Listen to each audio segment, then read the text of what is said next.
Vamos para mais um testemunho aqui, ó. Juliene com E. Relato minha conversão ao catolicismo. Ela que deixou o espiritismo e agora tornou-se católica. Vamos ver?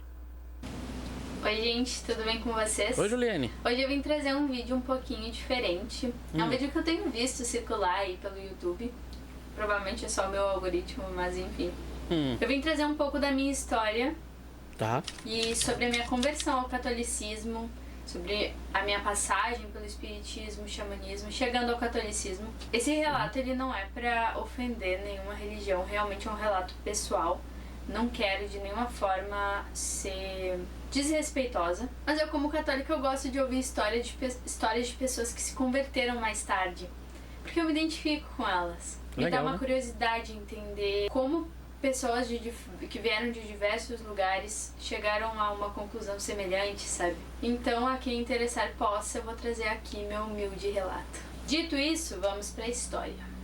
Eu fui batizada na igreja católica quando eu era bebê, mas a minha família era uma família católica do interior. Eles moravam no campo, então eles não costumavam participar de fato de todas as missas. Eles realmente iam, sei lá, só para batizar, daí depois para fazer a primeira Eucaristia.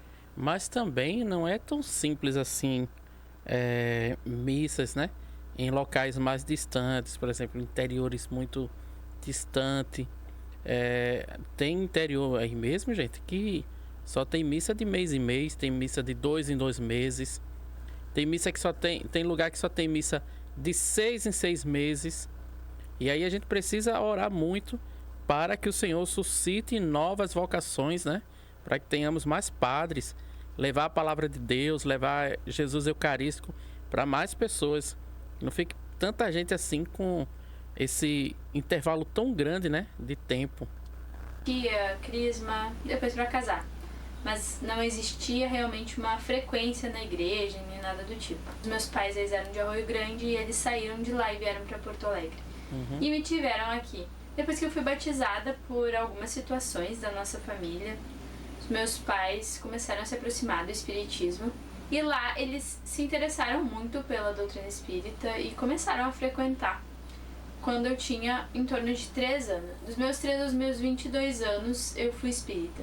A partir dos meus 5 anos, eu comecei de fato a frequentar mais a casa espírita, participar da evangelização, participar do movimento como um todo. E de lá eu nunca mais saí, eu comecei a participar de um monte de coisa. Conforme eu ia ficando mais velha, de mais coisas eu participava. E eu tenho uma gratidão muito grande ao espiritismo porque ele me ensinou muitas coisas importantes. Ele me ensinou, por exemplo, a acreditar em Deus. E ele me ensinou a importância de ter amizades que gostem das mesmas coisas que a gente, que se interessem pelas mesmas coisas que a gente.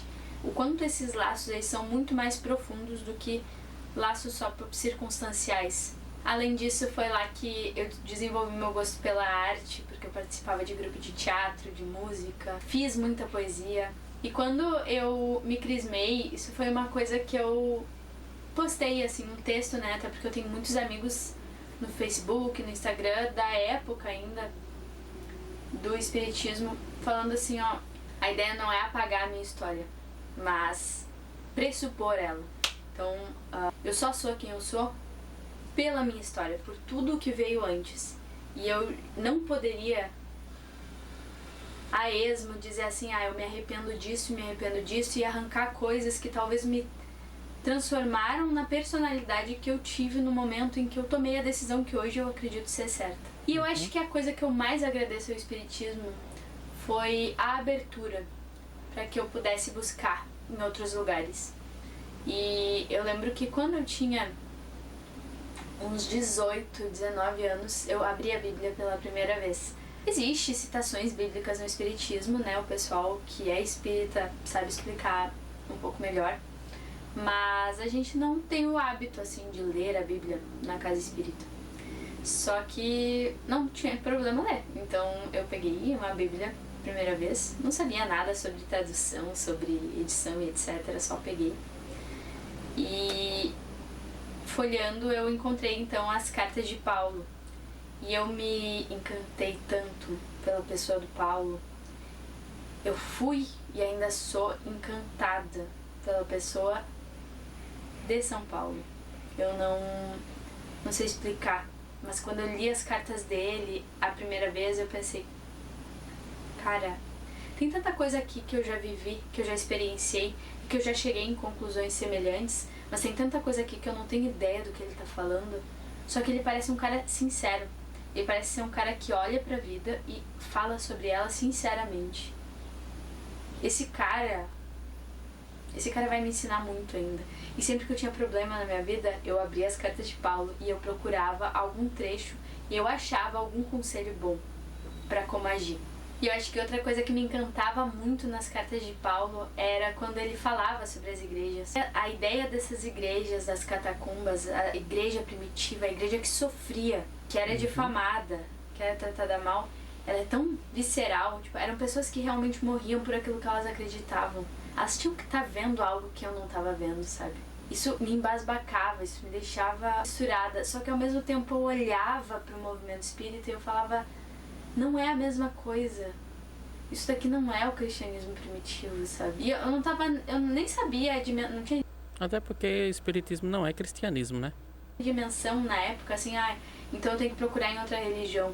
Porque eu não tava pensando nesse sentido. Eu achava que a gente só tava fazendo tudo errado no espiritismo. Eu gostaria de mudar o espiritismo ao meu bel prazer, conforme aquilo que eu achava que era o certo, que era mais parecido com aquela igreja primitiva. E então, por uma série de questões, eu comecei a me incomodar com o movimento espírita em si, assim. Eu ainda acreditava em tudo que a doutrina espírita falava, mas eu não me sentia mais à vontade dentro do movimento. E eu precisava melhorar muito internamente ainda. Eu tinha muitos defeitos, muitos vícios muito fortes pra vencer. Ainda tenho, né? Mas enfim, na época era mais. Então uma boa parte do espiritismo ainda fazia sentido pra mim, mas uma parte ainda não fazia mais. E eu pensava, cara, eu quero fundar a minha vida em algo verdadeiro. Essa sempre foi uma noia muito grande minha, uma sina que eu tinha, era assim, ó. Existe um jeito certo de viver. E eu não tenho ideia de qual é o jeito certo de viver. E eu tinha um pânico de viver a vida do jeito errado. Eu dava tudo pra entender qual era o jeito certo de viver, mas eu não encontrava. Tipo assim, as condutas que se sugeria no espiritismo pra mim era muito fraco, entendeu? Não era nada muito concreto, era muito abstrato. E aí eu pensava, não é bem isso, muita coisa faz sentido, mas não é bem isso. Então assim, rompi meu relacionamento de 7 anos, rompi com o espiritismo, que era uma parte da minha identidade, e falei, cara, quer saber, eu não vou ficar com nada. Mas quando eu colocar alguma coisa, tem que ser algo concreto, algo real. Algo completamente diferente, mas algo que eu sei que é verdadeiro, sabe? E aí eu, saindo de lá, eu comecei a frequentar um espaço xamânico que tinha as medicinas da floresta, né? Não sei se as pessoas conhecem aqui como é que funciona o xamanismo. Não. Mas enfim, existem medicinas. Então, existe um chá que se toma, que é ayahuasca. Se vocês sabem mais, deixa aqui nos comentários. Eu só sei desse lance do ayahuasca, né? Que isso tá dando um problema danado pra muita gente aí, né? Mas se você sabe mais, deixa aqui nos comentários que eu adoraria aprender. Ayahuasca. Existe o pó do rapé, que é tabaco com cascas de árvores, enfim, coisas assim. E cada uma dessas coisas ela proporciona certas vivências, né? O rapé ele é mais pra concentrar, a ayahuasca, se tu fecha os olhos, tu acaba tendo algumas visões e isso ajuda em algumas curas, né? Alucinação, que no caso, né? é a proposta do xamanismo, é essa, no caso. Então eu tive essa vivência, eu comecei a frequentar um centro xamânico, eu não me dizia assim, né, não era a minha religião, mas eu frequentei por um tempo, por um bom tempo, foi 1 ano e meio, mais ou menos.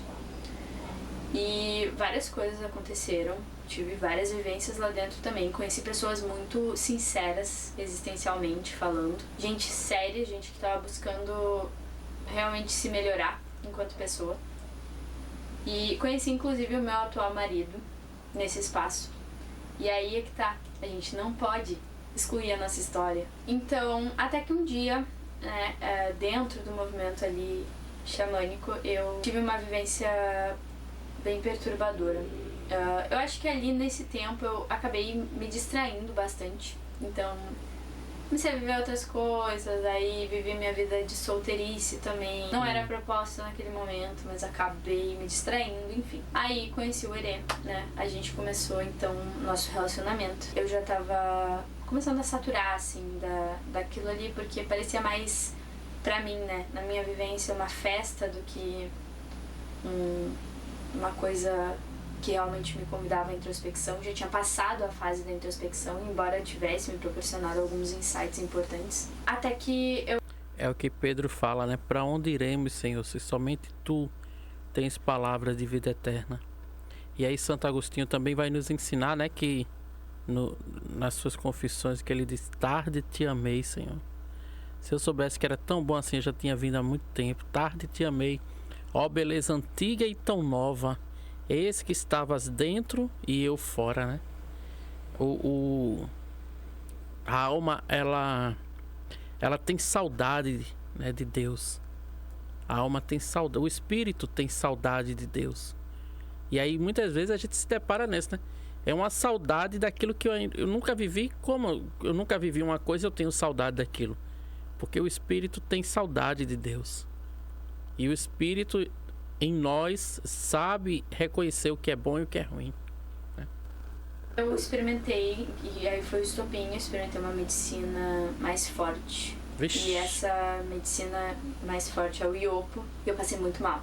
Então esse iopo, ele deveria durar, o efeito do iopo, ele duraria 2 horas. Pra mim ele durou 7 horas. Nossa. Eu fiquei 7 horas desacordada, num processo em que eu me via morta pra realidade.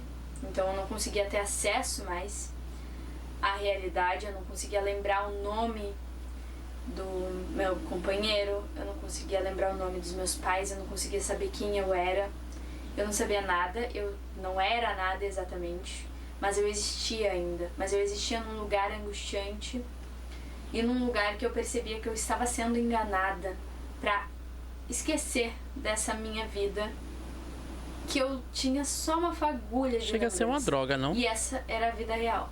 Então eu estava num ambiente artificial, né? E eu percebia que aquela força que estava agindo ali para que eu não estivesse mais na realidade era a força do ser que eu sempre acreditei ser Deus. Só que na verdade eu sempre acreditei em uma força maligna e não em Deus. Essa foi a minha vivência. Então a minha vivência no Iopo, em resumo, né, talvez não deu para entender pelas voltas que eu dei, foi de que o Deus que eu acreditava não era Deus. Tá fazendo mal a ela. E eu não acreditava em demônio, gente. Realmente, pro espiritismo não existe demônio, existem forças malignas, mas não é a mesma coisa, sabe? A figura do demônio, nunca acreditei, achava uma palhaçada, achava uma história pra boi dormir. Só que ali, aquela vivência foi tão real que eu saí dali pensando, caramba, será? Ao mesmo tempo, quando eu voltei dessa experiência, eu voltei com muito medo, desconfiada de que Deus de fato não existisse. E até então, eu já passei por diferentes religiões, mas eu nunca deixei de acreditar em Deus. Ali foi a primeira vez. Mas lembrando que eu estava num processo de desconstrução, né, gente? Eu tirei as coisas que pra mim eram muito importantes e eu estava disposta a tirar mais do que precisasse. E eu achei naquele momento que era bom, então, cortar a possibilidade da existência de Deus, né? Me mantém em dúvida, no caso. Eu acho que não foi uma incredulidade completa, foi mais eu não sei se Deus existe. E até então eu nunca tinha feito isso. E foi uma experiência que eu considero muito importante para minha jornada de conversão. Se eu não tivesse chegado nesse ponto em que eu disse, eu não sei se Deus existe, eu nunca me abriria para conhecer Deus de verdade. Porque eu tinha muitas ideias muito claras de como seria Deus. E ali eu disse, não sei nem se ele existe, quanto mais quem ele é. Se ele existe, eu vou pedir para ele se mostrar para mim. E eu fazia isso, eu rezava todo dia. Deus, eu não sei se tu existe, mas se mostra se tu existe. Uma coisa que foi muito importante na minha crise de fé foi que eu coloquei em xeque todas as coisas que eu acreditava até então. Então Deus saiu do seu lugar, mas não só Deus.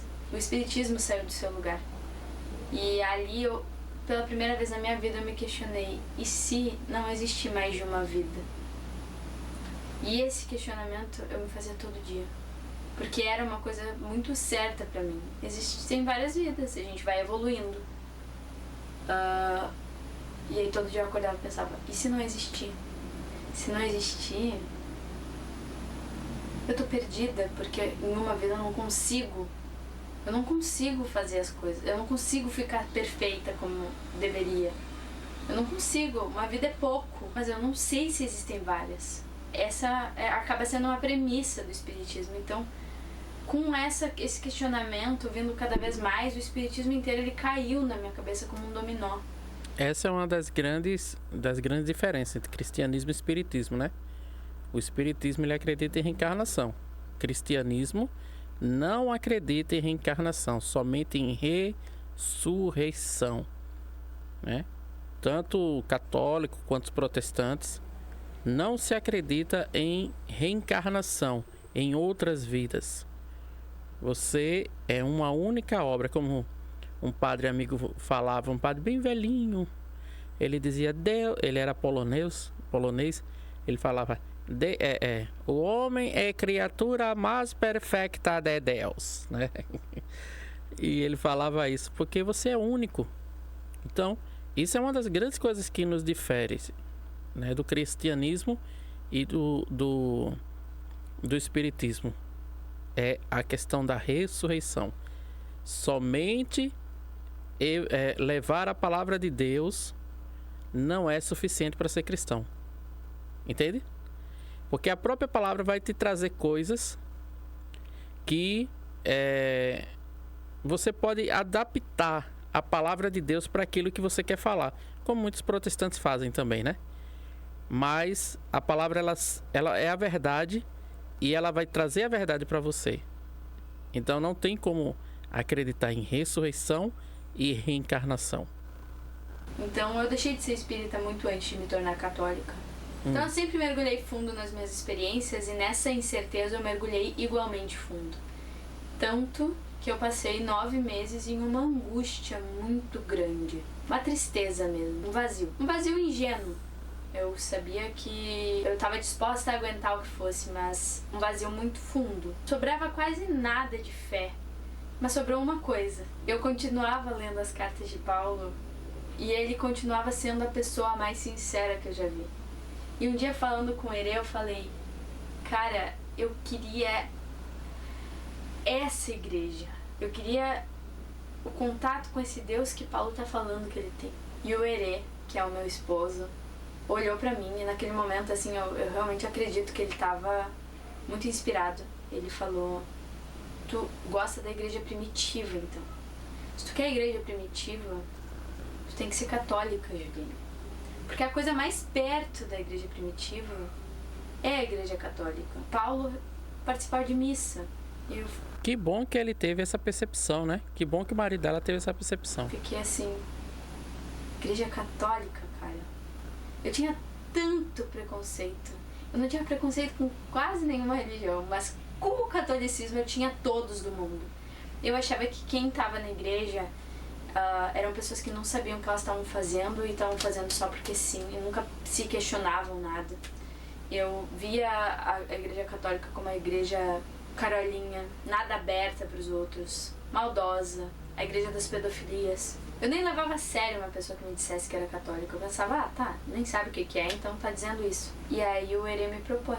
E aí na hora eu percebi já esse preconceito, assim, na hora que veio eu pensei, que preconceituosa do caramba.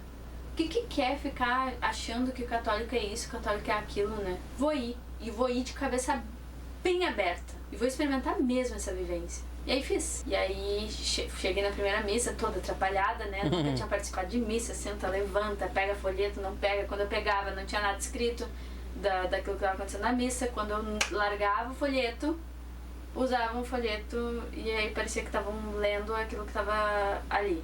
Aí ele levanta, senta, ajoelha, já não sabia o que eu tinha que fazer. Chegou na hora da comunhão. E aí eu percebi que aquilo ali era muito sério. Eu não sabia o que era. Eu não sabia que eu tinha que fazer, eu não sabia nada, vi que todo mundo se ajoelhou, só que eu pensei que eu não era digna de estar ali, porque eu não sabia se eu era católica exatamente. Então eu falei pra ele, a gente tem que sair, vamos embora. E aí a gente saía, bem na hora da comunhão. Mas era início, né, gente? Então assim, enfim, não tinha como eu saber e etc. E eu fui indo desconfiada, com muitas dores também, porque a dimensão dos 10 mandamentos, elas não existiam pra mim até ali. Minha conversão ainda tá acontecendo, mas hoje eu me digo de fato católica e independente de qualquer pessoa, né? Isso foi uma coisa que a gente conversou bastante, porque o Herê, ele tinha afinidade com o catolicismo. Quando a gente se conheceu, ele era agnóstico, mas ele já tinha afinidade. Então quando ele se converteu muito mais rápido que eu. Mas a conversão é uma coisa que acontece individualmente. A gente era namorado ainda, eu falei pra ele, ó, eu preciso fazer, se eu for fazer essa conversão, eu preciso fazer sozinha. Não dá pra gente, eu virar católica só porque tu tá virando. Eu tô disposta a ter essa vivência, a ver, mas eu só vou de fato dizer, ó, a partir de hoje eu sou católica quando eu realmente estiver pronta. Então eu ia nas missas, eu participava das coisas, mas tudo com vários pés atrás. Então eu fui lendo as cartas de Paulo de novo, eu fui tendo as vivências das missas. E aí um dia eu decidi que eu ia fazer a minha primeira confissão, né, depois de tudo. Eu fui batizada na infância, então eu teria que fazer uma confissão da minha vida inteira. E aí foi o que eu fiz. Eu, de um horário com o padre, fiz um exame de consciência e fui fazer a minha primeira confissão. Eu achava a confissão uma palhaçada. Quando eu pensava na ideia da confissão, eu pensava, cara, por que eu vou falar com o padre? O que ele tem a ver com isso? E só que tem coisas que a gente precisa ver pra crer. E tem Mas sabe também, a gente tá acostumado a ver umas encenações de confissão, por exemplo, filmes, novelas, né? E a gente tá acostumado a ver um tipo de encenação, de confissão, que não traduz em nada a realidade, né? Não traduz em nada a realidade. Como é importante, como é interessante o trabalho da escuta do padre, e depois é que ele vai falando pra gente, olha, você precisa mudar nisso, você precisa mudar nisso aqui, isso aqui vai ser melhor pra você se você fizer dessa forma. O aconselhamento que ele vai dando, né? E depois a absolvição do pecado. Gente, é uma coisa incrível. Sacramento da reconciliação com o Senhor é uma coisa incrível. Só quem experimenta sabe. Coisas que a gente precisa crer primeiro para ver depois. E foi o que aconteceu. Então eu dei esse voto de confiança. Eu falei, bom, é isso? É confessar que precisa? Existem passagens bíblicas que explicam o porquê da confissão. Então eu vou realmente ter a experiência do catolicismo completa, né? Não é justo eu ter uma vivência parcial e dizer que eu não gostei. Eu vou me confessar, eu vou participar da missa, eu vou fazer minha primeira comunhão. Depois eu me crismo se eu realmente acreditar. Mas até a primeira comunhão eu vou ter essa experiência inteira. Eu não sei se eu acredito que Cristo é Deus, mas eu acredito em Paulo. E Paulo diz que Cristo é Deus, então eu acredito em Paulo, acredito em Cristo, que Cristo é Deus. Essa foi a minha conclusão. E aí fui lá, né, fiz a minha confissão, contei toda a minha vida. E no momento em que o padre me absolveu, gente, eu não sou uma pessoa que vai só pelo emocional, até porque... É como se você tivesse doente e você recebe um remédio que cura na hora. É o que eu tô falando. Só quem experimentou o sacramento da reconciliação, da confissão, sabe a importância que tem. Eu sou uma pessoa muito chorona, muito sensível. Então se eu for me deixar levar pelas emoções todas as vezes, eu vou fazer muita besteira nessa vida, né? Mas naquele momento, a sensação que eu tive foi de um peso tirado absurdo, quase físico. E ali eu fiquei assim, eu acho que é real. Eu não sei exatamente o porquê, mas eu acho que eu preciso confessar com o padre. Seguir os 10 mandamentos, confessar com o padre, eu acho que é isso aí. A gente até então viveu um namoro, né, do jeito normal, e ali a gente começou a viver um namoro casto. Ele se batizou na igreja, a gente foi crescendo na fé. E aí, um belo dia eu falei pra ele, ó, agora eu tô pronta pra gente se crismar. Então a gente fez a catequese e se crismou. No ano seguinte a gente se casou. Então foi tudo bem... Glória a Deus. Assim, uma coisinha atrás da outra, né? Uhum. E hoje faz 3 anos que a gente começou essa jornada aí pelo catolicismo. A conversão, ela não é uma coisa linear, ela não é uma coisa que acaba.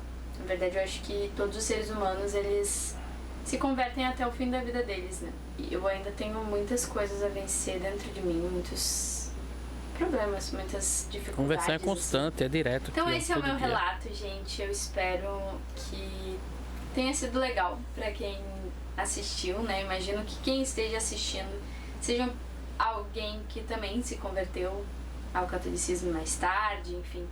Hoje a minha relação com Deus é muito boa. Eu acho que ele se mostrou pra mim através das minhas vivências. Não tô falando de se mostrar de fato, né? Não foi uma experiência mística, mas foi uma experiência vivida. Eu acho que aqui na Terra a gente tateia e a gente vê sombras. Mas algumas coisas que a gente toca, elas são concretas. Elas demonstram força. Pra mim, uma rocha muito grande é a verdade. Quando alguém fala e essa pessoa tá falando a partir da própria vivência, a gente percebe. Sim. Ela tá falando a partir da própria vivência, que é algo concreto. E é isso. São essas coisas que a gente precisa buscar. Pessoas assim. Nortes assim. Como faróis. Que brilham e que nos mostram um pouco do caminho a seguir. E Paulo foi essa pessoa pra mim. Paulo foi o meu farol. Paulo me tornou católica. Isso eu tenho certeza. Meu marido também. Deus, através deles, com certeza. Deus se mostrou pra mim como eu pedia nas minhas orações. E se mostrou através de Paulo. Se mostrou através do Herê. E se mostrou através do padre que me confessou a primeira vez. E tendo essas vivências, eu não pude negar a existência dele. Mas eu precisei daquela experiência lá no Iopo pra entender que eu precisava recalcular a rota. E eu não sei vocês, mas eu acho uma história linda. Eu fico muito feliz de ver outros relatos de pessoas também que se converteram ao catolicismo. Essa não é uma página só de pessoas católicas, então se tu tá aqui, tu realmente assistiu esse vídeo até o final, tu não é católico, parabéns, meu querido. Não sei porquê, da curiosidade, mas eu espero que de alguma forma também possa inspirar, nem que seja como uma experiência sincera, porque o que eu falei aqui realmente aconteceu. Foi a minha vivência, né? Eu não tô falando nada místico, nada absurdo, mas uma vivência. E eu espero que, de certa forma, essa vivência possa ter te ajudado também. E é isso, gente. Eu vou ficando... Valeu, Juliene. Juliene com E, tá certo? Vai lá no canal dela, o link tá aqui na descrição do vídeo. Olha que maravilha de testemunho, viu? Como ela falou, né? As vivências que ela foi tendo com outras experiências espirituais trouxeram ela de volta para a igreja. Tem uma música do Jorge Vecilo que fala assim: não se ofenda com meus amores de antes, porque todos tornaram-se pontes para que eu chegasse a você, né? Todo esse caminho que eu levei e concluo também com Santo Agostinho dizendo: tarde te amei, Senhor, tarde te amei, ó beleza tão antiga e tão nova. Que maravilha. Juliene, Deus abençoe, minha irmã, você e a sua família, viu? O seu casamento. Olha, Juliene, posta mais vídeo aí que a gente quer conhecer mais a tua história de conversão, tá? Gostou desse vídeo? Vou deixar mais dois vídeos aqui, ó, pra você assistir, que você também vai gostar, tá? E se você gosta do nosso canal, quer apoiar o nosso canal, faça uma doação espontânea por esse QR Code aqui que está aqui nessa tela, ou então torne-se membro clicando no Seja Membro aqui do YouTube.